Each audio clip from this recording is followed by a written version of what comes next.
Mungu amekuleta hapa, utaelewa. Hata kama wamekuweka kwenye mashimo, utaelewa. Hata kama wamekuweka kuzimu, wataelewa. Mimi nimeitiwa roho za watu Bwana. Unakaa na mbingu inanifundisha namna gani nitakwenda kusema na roho za watu. Maneno nayosema sio ya kwangu, ni ya yeye Jehova Nisi ambaye ananipa, maana amenitenga kwa ajili ya kazi hiyo.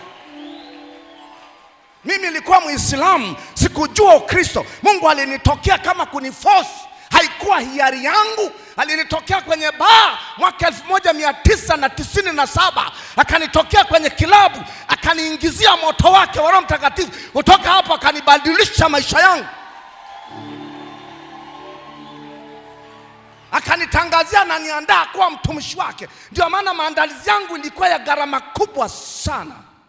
Wewe siko hapo kwa ajili ya maneno mengine. Nataka nikwambie, chunguza tangu kuitwa kwangu mpaka sasa, kama kuna maneno naongeaga tofauti, naongea yale ambayo mbingu inanipa kwa ajili ya roho za watu.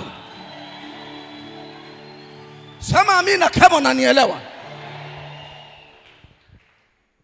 Maana unaweza kukutana na mtu huyu ukadauti mambo yako kwa sababu uliwajua wengine.